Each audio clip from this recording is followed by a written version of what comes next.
Even doing new things. Oh, sorry. together. I'm chatting with Dr. Gill because we're talking about how to keep the love alive in your relationships. Welcome back to Good Day. Dr. Supriya Gill joining us this morning from Kaiser. So we're the day of love, right?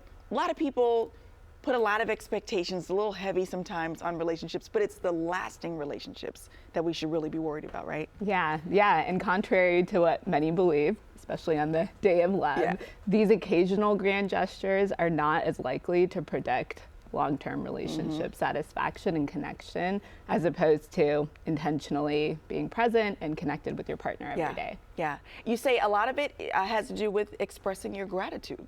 Yeah. So one of the things that we can do pretty easily is fall into autopilot, especially with over time with our relationships. And so, saying thank you, even if you were to start today with one thing a day that you're acknowledging gratitude for, even if it's, doing the dishes or helping out with the kids, that gratitude and building on that is a really important buffer for us.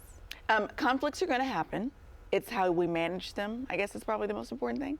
That's right. And so that building the gratitude and appreciation can help with that foundation. Conflict is inevitable in relationships, and it's actually important too. It can help to deepen our intimacy and our connection. And so one of the things that gratitude does, there's actually this magic number of 5 to 1 that research has shown, is for every 5 positive interactions and that 1 negative interaction, we can build a foundation to help us to repair when we are in conflict. And so that foundation can be helpful, but also in conflict, using simple things like saying we can help to reposition you and your partner as a team, and also can help to decrease the intensity of the conflict.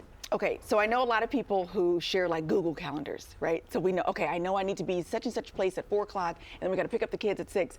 But checking in with your partner is more than just the Google calendar. Yeah, it is, and it's also, those acknowledging the thank yous, but also having conversations outside of logistics and stressors. So when you are making time for each other to connect without having things like phone or distraction or whatever else, being attentive, turning towards those verbals and nonverbals and connecting are really important. And this is the part that you caught us chit-chatting about coming out of the commercial break, because my husband and I, our daughter's in her 2nd year in college, so my husband and I have learned how to date each other again. This is like news to us.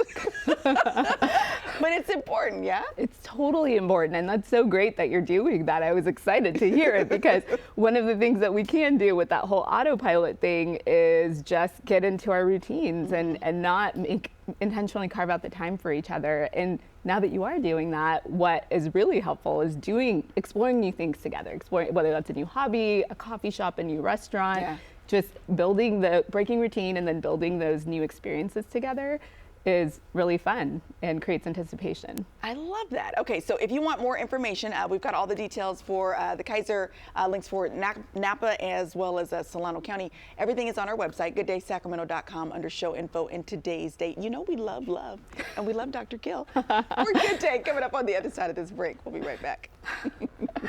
Thank you. Oh, thank you.